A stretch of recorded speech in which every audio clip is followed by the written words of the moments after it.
Bulletin का आगाज करें और सबसे पहले आपको बताएं कि कोरोना की चौथी लहर में तेजी आ चुकी है। कोरोना केसेस बढ़ने लगे। 24 घंटों में कोरोना मजीद 9 कीमती जिंदगियां निगल चुका है। 24 घंटों में कोरोना के 298 नए केसेस रिपोर्ट। कोरोना मुस्बत केसेस की शरह 6.5 रिकॉर्ड की गई है। कोरोना की चौथी लहर में तेजी आ चुकी। कोरोना केसेस बढ़ने लगे। 24 घंटों में कोरोना मजीद 9 कीमती जिंदगियां निगल गया है। 24 घंटों में कोरोना के 298 नए केसेस रिपोर्ट हुए। मजीद तफसीला जानेंगे अजमत आवान से। अजमत, बताइएगा कि कोरोना की चौथी लहर में तेजी आ चुकी है। हाँ जी बिल्कुल, जो कोरोना की जो चौथी लहर है वो बेकाबू हो चुकी है और शहर लाहौर में गुज़िश्ता 24 घंटों के दौरान इस मौलिक वायरस से 9 अफराद की जान की बाजी भी हार गए हैं। और तीसरी लहर के बाद से जब से चौथी लहर शुरू हुई है उसमें सबसे ज्यादा अमवात की आज रेशो रिकॉर्ड की गई है, जबकि जो पॉजिटिविटी रेशो है वो भी 6.7 रिकॉर्ड की गई है, जो कि बुलंदतरीन सतह पर है। और जो ये चौथी जो लहर है ये इंतहाई खतरनाक साबित हो रही है, क्योंकि इसमें आज अमवात की जो शरह है वो भी 9 पे पहुंच चुकी है। और शहरियों से यही दरख्वास्त है कि वो ज्यादा से ज्यादा वैक्सीन करवाएं, क्योंकि शहर लाहौर में डेल्टा जो वेरिएंट है वो भी एंटर हो चुका है, जो कि इंतहाई खतरनाक है। और ये जो डेल्टा वेरिएंट है ये एक शख्स से दूसरे शख्स को बहुत जल्दी फैलता है, और जिसको भी ये डेल्टा वेरिएंट होता है उसकी जो शरह अमवात है वो बहुत ज्यादा डेल्टा वेरिएंट से हो रही है। तो शहरियों से यही दरख्वास्त है कि वो ज्यादा से ज्यादा वैक्सीन करवाएं और एसओपीज का ख्याल रखें और एसओपीज में ज्यादा से ज्यादा मास्क का इस्तेमाल करें। जी ज्यादा से ज्यादा एहतियात करें, मास्क का इस्तेमाल करें। अजमत आवान, आपका बहुत शुक्रिया। महकमे सेहत और ज़िले इंतजामिया ने शहर की मार्केट्स को नज़रअंदाज कर दिया। कोरोना केसेस में इजाफे के बावजूद शहर की सैकड़ों मार्केट्स में एक भी वैक्सीनेशन सेंटर ना बनाया जा सका, जबकि ताजरों की फलाह बहबूद की जिम्मेदार ताजिर तंजीमें भी मार्केट्स में वैक्सीनेशन सेंटर्स बनवाने में नाकाम हो गई हैं। आपको बताएं कि शहर की कई मार्केटों में वैक्सीनेशन सेंटर मौजूद नहीं। महकमे सेहत और ज़िले इंतजामिया ने शहर की मार्केट्स को नज़रअंदाज कर दिया। कोरोना केसेस में इजाफे के बावजूद शहर की सैकड़ों मार्केट्स में एक भी वैक्सीनेशन सेंटर नहीं बनाया जा सका, जबकि ताजरों की फलाह बहबूद की जिम्मेदार ताजिर तंजीमें भी मार्केट्स में वैक्सीनेशन सेंटर्स बनवाने में ताहाल नाकाम नजर आ रही हैं। महकमे सेहत और ज़िले इंतजामिया की नाकामी देखने को मिल रही है, जहाँ पर शहर की कई मार्केट्स को नज़रअंदाज कर दिया गया है। कोरोना केसेस में इजाफे के बावजूद शहर की सैकड़ों मार्केट्स में एक भी वैक्सीनेशन सेंटर नहीं बनाया जा सका, जबकि ताजों की फलाह बहबूद की जिम्मेदार तंजीमें भी मार्केट्स में वैक्सीनेशन सेंटर्स बनवाने में नाकाम नजर आ रही हैं, जिससे वहां पर खरीदारों और दीगर ताजरों की जिंदगियां जो है वो खतरे में पड़ती दिखाई दे रही हैं। महकमे सेहत और ज़िले इंतजामिया ने मार्केट्स को नजरअंदाज किया है। मजीद जानेंगे राव दिलशाद से। राव दिलशाद, बताइएगा कि अभी तक यहाँ पर तमाम मार्केट्स के अंदर वैक्सीनेशन सेंटर क्यों नहीं कायम किए जा सके? देखिए, सेक्टोरल पॉलिसी थी जिसके तहत तमाम सेक्टर्स को वैक्सीनेशन की सहूलत फराहम की गई, वह बैंकिंग सेक्टर हो, टेक्सटाइल सेक्टर हो या इंडस्ट्रियल सेक्टर के साथ साथ एजुकेशन सेक्टर में जो वैक्सीनेशन सेंटर्स हैं उनकी बनाए गए और वहाँ के लोगों को वैक्सीनेट किया गया। लेकिन लाहौर शहर की सैकड़ों मार्केट्स हैं, मार्केट्स में सिर्फ माह जून में जो है वो एक मुकाम पर वैक्सीनेशन सेंटर बनाया गया शालम मार्केट के, और वो भी चंद रोज बाद ही गैर फाल हो गया। और उसके बाद सूरत हाल यह है कि महकमा सेहत और जिले इंतजामिया समेत जो ताजर तंजीमें हैं, जो ताजरों की फलाह बहबूद की दावेदार तो बनती हैं, लेकिन वैक्सीनेशन सेंटर्स जो है वो ताल नहीं बनवा सकी, जिसकी वजह से चूंकि रोजाना अगर सिर्फ लाहौर की बात करें तो लाखों की तादाद में शहरी मार्केट्स का रुख करते हैं। और सिर्फ एक मार्केट में अगर बात करें, शालम मार्केट में 26,000 से ज्यादा दुकानें हैं, और एक दुकान पर अगर बात की जाए मुलाजमीन की तो 2 से 3 मुलाजमीन लाजमी हैं। यानी सिर्फ शालम मार्केट का जो डाटा है उसी पर बात कर ली जाए तो ये 1 लाख यौमिया लोगों का बनता है जो वहां पर मुस्तकिल जिन्होंने आना है। और इस हवाले से वैक्सीनेशन की जो सूरत हाल है वो सिफर है। इसी तरह से शहर की जो दीगर मार्केट्स हैं, हाल रोड की बात करें या मान रोड की, वहां पर कोई वैक्सीनेशन सेंटर का हाल नहीं बनाया गया। आजम क्लॉथ मार्केट 23 मार्केट्स पर मुश्तमिल बड़ी मार्केट है पाकिस्तान की, लेकिन वहां पर भी जो है वो कोई वैक्सीनेशन सेंटर नहीं है। इसी तरह से रंग महल, सुहा बाजार, उर्दू बाजार, Anarkali, Gila Gumbad, Bano market, auto market, Badami Bagh, Loha market, Ganpat road market, Akbari Mandi, सब्जी और फ्रूट मंडियों समेत हजारों शहरियों की जो आमदोरफ्त वाले मार्केट जी, कई बड़ी मार्केट्स में अभी तक वैक्सीनेशन सेंटर कायम नहीं किए गए। राव दिलशाद, आपका बहुत शुक्रिया। ईद पर सफाई सुथराई के इंतजाम की रैंकिंग मुकम्मल हो चुकी है। Lahore solid waste management company पहले नंबर पर आ गई। CEO LWMC राफिया हैदर को वजीर आला तारीफी सनद देंगे। खालिद गुराया और नईम अख्तर को भी वजीर आला तारीफी सनद देंगे। जबकि ईद पर सफाई की रैंकिंग महकमे बल्दियात की जानिब से मुकम्मल की गई है। इस हवाले से तफसीला जानेंगे कैसर खोखर से। कैसर, बताइएगा कि बेहतर इंतजाम के ऊपर तारीफी असनाद दी जाएंगी? जी बिल्कुल, सफाई सुथराई के बेहतर इंतजाम के सिलसिला महकमा बल्दियात ने तरक्की की है, जिसमें जो है वो पहले नंबर पर आई है, भावलपुर वेस्ट मैनेजमेंट कंपनी दूसरे नंबर पर आई है और सियालकोट वेस्ट मैनेजमेंट कंपनी जो है वो तीसरे नंबर पर आई है। लाहौर वेस्ट मैनेजमेंट कंपनी की CEO राफिया हैदर और सियालकोट और भावलपुर के CEO है खालिद गुराया और नईम अख्तर जो है, इनको वज़ीर आला पंजाब जो है वो उनकी तरफ से एक्नॉलेज करेंगे। इन्होंने ईद हवाले से सफाई सुथराई के राफिया हैदर जो कंपनी है वो है। जी, सफाई के बेहतर इंतजाम के ऊपर तारीफी असनाद दी जाएंगी। कैसर खोखर, आपका बहुत शुक्रिया। ईद पर सफाई, कोरोना कंट्रोल, पोलियो समेत कमिश्नर लाहौर की खिदमात सरे फहरिस्त हैं। कमिश्नर मोहम्मद उस्मान की अनथक इंतजामी कोशिशों को ऐवान वज़ीर आला ने सराहा। वज़ीर आला कमिश्नर लाहौर को सूबे का नंबर 1 कमिश्नर होने पर तारीफी सनद भी देंगे। मजीद जानेंगे दुरे नायाब से। दुरे नायाब, आगाह कीजिएगा कि इसके ऊपर कब तक ये तारीफी असनाद दी जाएंगी?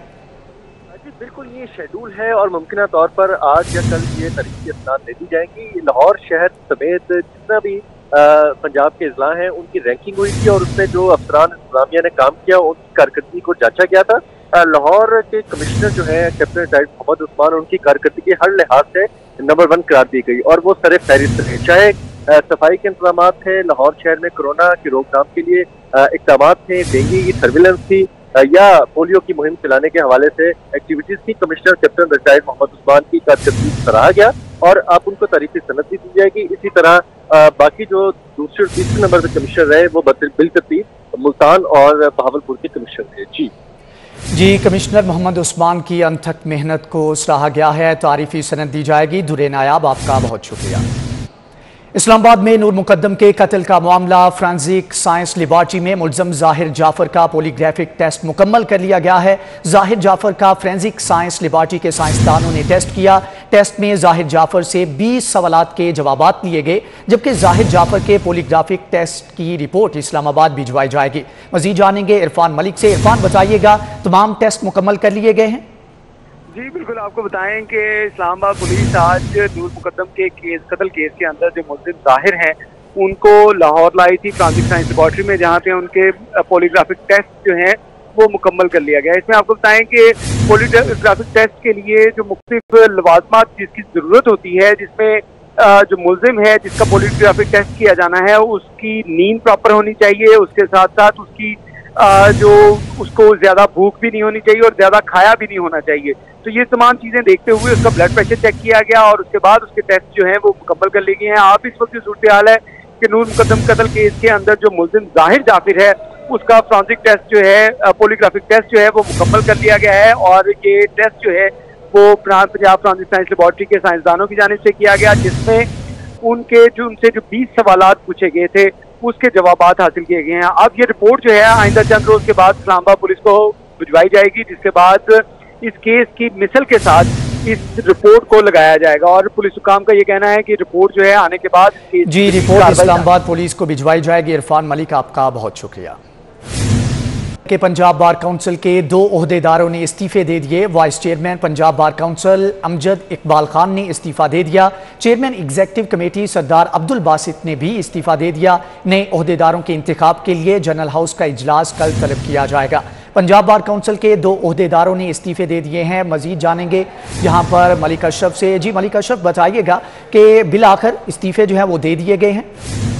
बिल्कुल, जिस तरह हम बता रहे थे कि पंजाब बार काउंसिल के 2 बड़े वकला रहनुमा जो हैं वो इस्तीफा दे देंगे और बिल्कुल इसी तरह ही हुआ कि vice chairman Punjab bar council Amjad Iqbal Khan और चेयरमैन एग्जीक्यूटिव कमेटी सरदार अब्दुल बासित खान बलोच ने दोनों ने अपने ओहदों से इस्तीफा दे दिया है और इस हवाले से पंजाब बार काउंसिल का जनरल हाउस इजलास कल तलब कर लिया गया है और जनरल हाउस इजलास में नए vice chairman Punjab bar council और चेयरमैन एग्जीक्यूटिव कमेटी का इंतखाब अमल में लाया जाएगा। और जरा ये कह रहे हैं कि 6 महीने की मुद्दत के लिए वाइस चेयरमैन लाहौर से तल्लुक़ रहने वाले फरहान शहजाद को और एक मोहम्मद अफजल हैं जिनका जनूबी पंजाब से तल्लुक़ है, उनको चेयरमैन एग्जीक्यूटिव कमेटी उनका इंतखाब अमल में लाया जाएगा। ये दोनों नए अहदेदार जो होंगे वो 6 माह के लिए काम करेंगे और इसके बाद पंजाब बार कौंसिल का जो अगला इंतखाब होगा दोनों अहदों का वो जनवरी 2022 को होगा। जी, अगला इंतखाब जो है वो बाद में किया जाएगा। मलिक अशरफ, आप हमारे साथ मौजूद रहिएगा। CCPO गुलाम महमूद डोगर, DIG ऑपरेशन साजिद कियानी की हाईकोर्ट बार आमद हुई है। DIG investigation, SSP operation investigation भी उनके हमरा मौजूद थे। CCPO गुलाम महमूद डोगर, DIG ऑपरेशन साजिद कियानी की जानिब से हाईकोर्ट बार आमद हुई, जबकि DIG इन्वेस्टिगेशन और SSP ऑपरेशन भी उनके हमरा मौजूद थे। मजीद जानेंगे मलिक अशरफ से। मलिक अशरफ, बताइएगा कि यह अहम दौरा किया गया है, क्या ऐलान किया गया साथ में? जी बिल्कुल, CCPO लाहौर गुलाम महमूद डोगर के अलावा DIG ऑपरेशन साजिद कियानी समेत दीगर पुलिस अफसरान लाहौर हाई कोर्ट पहुंचे हैं और इस वक्त भी यहाँ पे मौजूद हैं और उनकी लाहौर हाई कोर्ट बार के सदर मकसूद भुट्टर समेत दीगर बार अहदेदारों से मुलाकात हुई है। और CCPO ने लाहौर हाई कोर्ट बार के हाथे में खिदमत मरकज बनाने का ऐलान किया है और उनका ये कहना है कि इस खिदमत मरकज जो होगा पुलिस का, वहाँ पे 18 मुख्तलिफ सहूलियात मुयसर होंगी और यहाँ पे वकला को पंजाब बार में दर्ज होने वाली जो मुकदमात की FIR की नकूल है वो भी मुयसर होंगी। साथ उन्होंने ये भी कहा कि ये नकूल जो होंगी लाहौर हाई कोर्ट बार से जो ले सकेंगे वकला और साइलिन, वो मुसद्दका होंगी। मजीद इस हवाले से हाई कोर्ट बार के अहदेदारों और पुलिस अफसरान के दरमियान भी मुख्तलिफ बाहमी अमूर पे तबादला ख्याल हुआ है और जिसमें CCPO का ये कहना था कि पुलिस और वकला जो भाई भाई हैं और इनके जो मसाइल हैं वो एक दूसरे के मिल बैठ के हल किए जा सकते हैं और ये एक अच्छी शुरुआत है जिसका आज आगाज किया गया है और आइंदा भी पुलिस और वकला के जो दरपेश मसाइल होंगे वो बहम मिल बैठ कर उनको हल किया जाएगा। जी, मसाइल को मिल बैठ कर हल किया जाएगा। मलिक अशरफ, आपका बहुत शुक्रिया। ज़बूहाली के शिकार बड़े अवामी मनसूबे की भी सुनी गई। ज़बूहाली का शिकार मेट्रो बस सर्विस की बहाली के लिए फंड्स मंजूर कर लिए गए हैं। 30 करोड़ रुपए खर्च करके मेट्रो बस की तामीर व मुरम्मत का काम मुकम्मल किया जाएगा। ज़बूहाली के शिकार बड़े अवामी मनसूबे की सुनी गई। मजीद जानेंगे अली रामे से। अली, बताइएगा कि क्या मनसूबा जो है वो अब रखा जाएगा, क्या क्या फंड जो है वो मंजूर किए गए हैं? बिल्कुल, कई दराज से ये मेट्रो बस मनसूबे पर तामीराती काम जो है वो नहीं हो रहा था और इसी वजह से खस्ता हाली का ये बड़ा अवामी मनसूबा शिकार हो चुका था। आपने देखा होगा कि मुख्तलिफ जो बस की सीढ़ियाँ हैं वो भी नकारा हो चुकी हैं, बंद हो चुकी हैं और इसके साथ ही जो जंगले लगाए गए हैं मेट्रो बस के रूट के साथ, कॉरिडोर के साथ, वो भी खस्ता हाली का शिकार है। उन पर पेंट नहीं किया गया और इसके साथ ही मुख्तलिफ ऐसे स्टेशन भी हैं जहाँ पर जो उनके मुख्तलिफ मटीरियल है वो भी ख़राब हो चुका है। तो इस पर मीडिया रिपोर्ट्स भी काफ़ी ज़्यादा की गई और अब क्योंकि PMA की तरफ से बाकायदा एक असम्बली ऐवान वज़ीर आला को इरसाल की गई और रिक्वेस्ट की गई उनसे कि एक बजट जो है वो 300 मिलियन यानी कि 30 करोड़ रुपए का बजट अप्रूव किया जाए ताकि इस बड़े अवामी मनसूबे को मजीद खस्ता हाली से बचाया जा सके। अब इसके लिए जो बजट अप्रूव हुआ है उसमें पेंटिंग के लिए बजट अप्रूव किया गया है कि जी, बजट अप्रूव किया गया है। अली रामे, आपका बहुत शुक्रिया।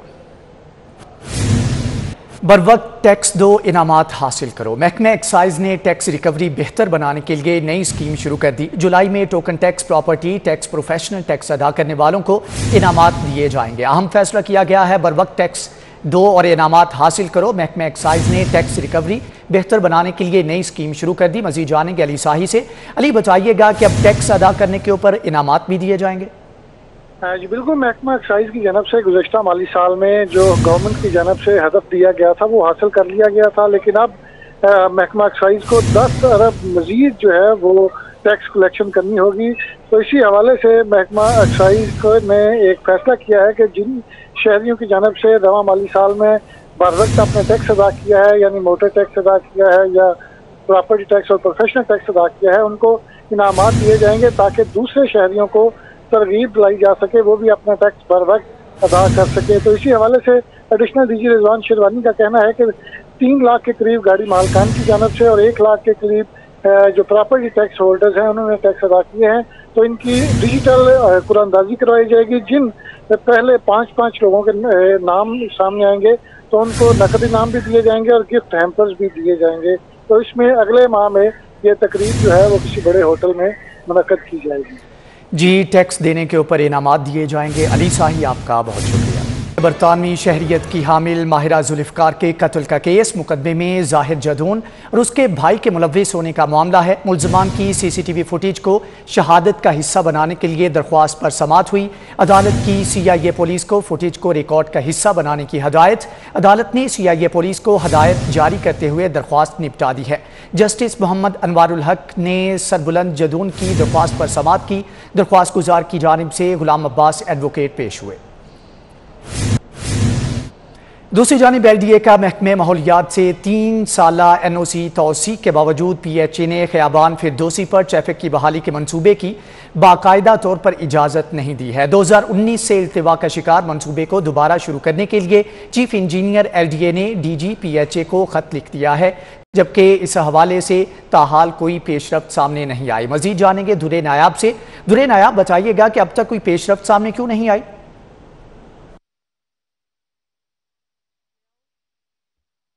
जी बिल्कुल, 2019 में खियाबान फिरदौसी पे ये फैसला किया गया था कि रीमॉडलिंग की जाएगी और यहाँ पे यू टर्न बनाए जाएंगे, इशारे ख़त्म कर दिए जाएंगे। जिस तरह ट्रैफिक फंसती है उस पर भी कंट्रोल किया जाएगा। इसके साथ साथ जिस तरह अल्लाह गोल चक्कर पर ट्रैफिक का अज़्दाम होता है उसको भी कंट्रोल करेंगे।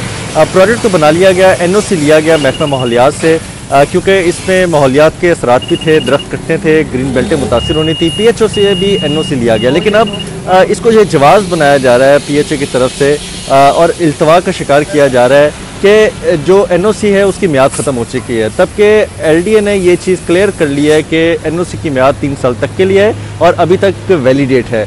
इसके बावजूद भी इस प्रोजेक्ट पे काम शुरू नहीं किया जा रहा, कॉस्ट भी बढ़ती जा रही है। अब चीफ इंजीनियर LDA मजहर हुसैन खान ने DG PHA को लिखा है कि इजाज़त को बेहतर तरीके से क्लियर किया जाए ताकि पता लगे कि अब इस मंसूबे का मुस्तकबिल क्या होगा और इस हवाले से ग्रीन सिग्नल दिया जाए, क्योंकि मंसूबा पहले ही 3 साल से इल्तवा का शिकार है। जी दुरे नायाब, आपका बहुत शुक्रिया। गुलाब देवी अंडरपास पर तामीराती काम जारी। डिप्टी कमिश्नर मुदस्सिर रियाज मलिक तामीराती काम का जायजा लेने साइट पर पहुंच गए। मजीद जानेंगे शहजाद खान से। शहजाद, बताइएगा कि डिप्टी कमिश्नर की जानिब से दौरा किया गया? जी बिल्कुल, डिप्टी कमिश्नर लाहौर मुदस्सिर रियाज मलिक गुलाब देवी अंडरपास प्रोजेक्ट के तामीराती काम का जायज़ा लेने इस वक्त साइट पर पहुंचे हैं और डिप्टी कमिश्नर लाहौर मुदस्सिर रियाज मलिक ने गुलाब देवी प्रोजेक्ट के तामीराती काम का जायज़ा लिया है और इस वक्त DC हमारे साथ मौजूद हैं। हम इनसे इस हवाले से बात करते हैं। सर, ये बताइएगा, ये प्रोजेक्ट आपको लग रहा है कि विद इन टाइम जो इसका फ्रेमवर्क है उसके अंदर ये मुकम्मल हो जाएगा? बिल्कुल, ये काम बहुत तेज़ी से जारी है और चीफ मिनिस्टर साहब का स्पेशल फोकस है। वो खुद भी सरप्राइज विजिट करते रहे हैं और वो रात को भी किस टाइम भी करते हैं और हमें भी डायरेक्शन दी हुई है कि इसकी प्रोग्रेस को साथ साथ देखते रहें, जो इश्यूज़ हैं उसको इशू को रिजॉल्व किया जाए।